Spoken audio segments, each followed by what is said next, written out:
दाखालि थांनाय 27 तारिखआवहाय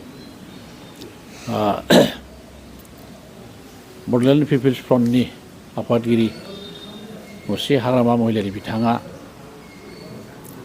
आं जे सासे एक्स मिलिटारि वेलफेयार क'अपारेटिभ ससाइटिनि आफादगिरि बे आफादगिरि बिबानखौ बिथाङा बबे असिलायै बा बबे नोजोरजों बिथाङा आंनि बिबानखौ माने होख्लायनाय बा डिसमिस खालायनाय मोनसे नटिफिकेसन मोनदों। बे नटिफिकेसननि सायावनो आङो गुवारै बा गेबेङै खेंफोरथि होनो थाखाय आङो दिनै नोंथांमोनखौ आंनि दरखं मोखाङाव खावलायनानै लाबोनाय जादों। एक्सबिएलडि वेलफेयार क'अपारेटिभ ससाइटि होननानै बुङोब्ला जों बयबो बुजिनो हायो, बे मिथिनो हायो। एक्सबिएलडि वेलफेयार क'अपारेटिभ ससाइटिया मानो बानायदों बा मानो बानायनो गोनां जादों बेनि गुबै ओंथिखौ आङो फंनैसोब्लाबो बुंथारनांगोन। कारना जाहैबाय बिएलडि आरो आसाम सरकार, भारत सरकार 2003नि 10 फेब्रुवारियाव बिटिएडि मोनसे एकर्ड खालायदों। बे एकर्ड खालायनायनि दफाफोरखौ मावफुंनायनि थाखाय बा आद्रा थालाङोब्ला बेखौ प्रेसार होनायनि थाखाय जोङो एक्सबिएलडि वेलफेयार ससाइटि हिसाबै जों मोनसे जोंखौनो एक्सट्रा बडि हिसाबै जों कमिटि बानायनानै लानो गोनां जादों। कारना बेनो दफाफ्रा 100% मावफुंजानांगौ, प्लास बेनिफ्राय जोंनि एक्सबिएलडि वेलफेयार बिथांमोननि जानाखि रिहेबिलिटेसन बे रिहेबिलिटेसनाबो जोंजों गेबेङैनो मावफुंजानांगौ।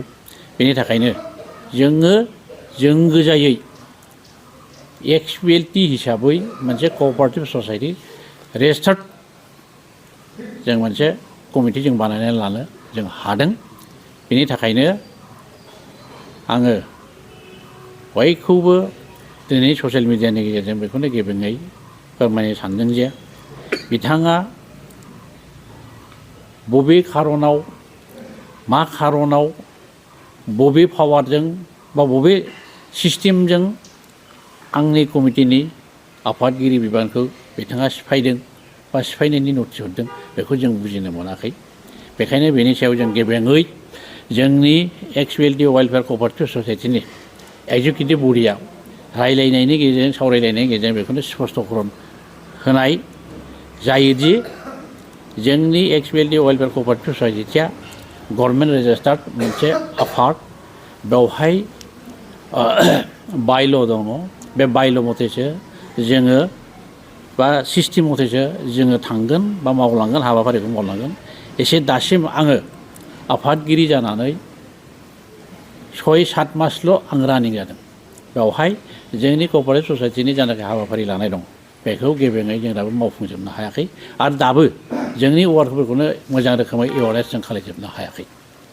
बेनो आंहा बुंनांगौआ बेनो, माने जोंनि गासै एक्सबिएलडि आरो जोंनि बर'नि गासै बुद्धिजिबि रायजो राजा बिथांमोनखौ आंनिफ्राय गेबेङै खावलायनाय, बिथांनि जायनाखि नटिफिकेसन होनाय बे नटिफिकेसना एक्सेप्ट जाथाव नङा। बियो बेआइनि आरो बिहा जोंनि एक्सबिएलडि वेलफेयार कमिटिजों बिपिएफ पलिटिकेल पार्टिजों जोंहा नांजाबथाबनाय मोनसे सोमोन्दो जोंहा गैया। जों इन्डिपेन्डेन्ट बडि आरो बिथाङाबो इन्डिपेन्डेन्ट बडि। बेखायनो बिथाङा जोंखौ सिफायनो हानाय अधिकार गैया। बे नटिसखौ हरनायनि सिगां नोंथांजों बेबायदि सावरायनायनि जेबो इनफरमेसनबो गैया आरो सावरायनांगौनिबो इनफरमेसन गैया। बे हथात करि जानाय। दा बेबायदि दा जोंनि जानाखि एक्सबिएलडि वेलफेयार क'अपारेटिभ ससाइटिनि एक्जिकिउटिभ बडिनि सोद्रोमा बिथांमोनजोंबो रावजोंबो बिदि इनफरमेसन गैया आरो आंजोंबो बेक्तिगत हिसाबै इनफरमेसन बिदि गैया। कारना बेखौनो आं बुजिनो हादों, बिथाङा सासे बर'नि लिडार, बिपिएफनि आफादगिरि जोङो सिनायो आरो बिथांखौ जों सनमान होयो। खिन्थु बिथाङा अबे जुक्तिजों, अबे खारनजों, अबे सिस्टेमजों बिपिएफनि राइटिं पेडनिफ्राय मोनसे नटिफिकेसन ओंखारदों बे जिनिसखौसो जोङो आसरित जों मोनदों। बेयो बिराद साननो गोनां बाथ्रा। बिथाङा हयथ' सिस्टेमखौ मोजाङै बुजिजोबनो हायाखै। बेखायनो सिस्टेमनि थाखाय बा नियम नितिखौ बुजिनो थाखाय बिथाङा जुदि माबा मोनसे सावरायनांगौ दंबा जोंजों गुवारैनो सावरायलायनो हागोन आरो बे सिस्टेमखौ जोङो बुजिलायनो हागोन आं आसा खालायो। नोंथांमोना बे बे आयदानि सायाव माबायदि बिथांखि लादोंमोन जिहेतु नोंथांखौ डिसचार्ज खालामनायनि खोथा नोटिफिकेसन नोंथांमोननि गेजेराव मा थांखि? जोंनि एक्सबिएलटि वेलफेयार कअपारेटिभ ससाइटिनिफ्राय बे एजेन्डानि सायाव मोनबो गुरुत्व जों लायाखै आरो जोंनि सासेबो एजुकेटिभ बडिनि मानसिफ्रानो लायाखै। माने बियो गुरुत्वहीन, माने बियो जोंनि एक्सबिएलटि वेलफेयार कअपारेटिभ ससाइटिनि जाथाय सिस्टेम नियम बेजों मोनसेबो गोरोबनाय नङा। बेखायनो जों बेखौ गोरलैयैनो लादों आरो बियो जों मालाबाबो माने एक्सेप्टेबोल लुगैदों। आङो एक्सबिएलटि वेलफेयार ससाइटिनि आफादगिरि जाजेननायनिफ्रायनो गासै जोंनि बर'नि जातीय दल संगठनफोरजों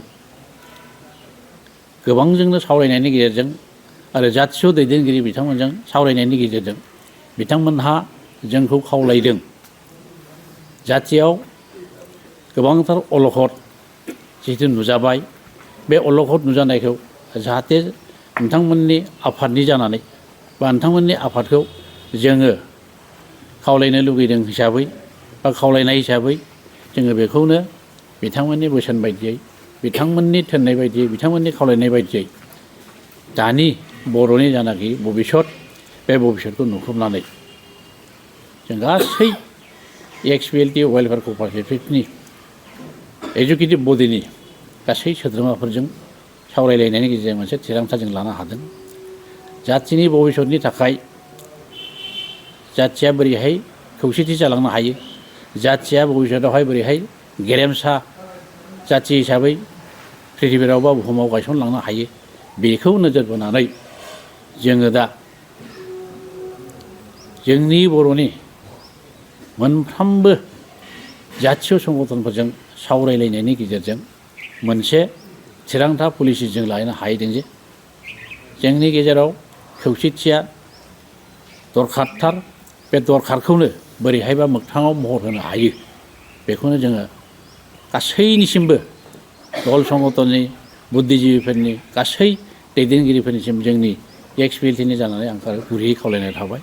जोंनि बे खौसेथिनि जानाखि मिसन, बे मिसनाव जाहाथे बयबो मोजां रोखोमै सुबुरुन होनायनि गेजेरजों जोंनि मिसना भबिसतआव साक्सेस जाहैयो, जाथिया खौसेथिनि गेजेरजों जोंनि जाथिखौ गेरेमसा जाथि हिसाबै गायसनलांनायाव जाहाथे बयबो आग बाहागो लालाङो, आं बेखौ गुरैयै खावलायनाय थाबाय। आङो दिनैनि नोंथांमोनखौ खावलायनानै बा लिंनानै लाबोनानै आंनि स्पष्ट'करन होनो बुंनांगौ बाथ्राया एसेखिनियानो।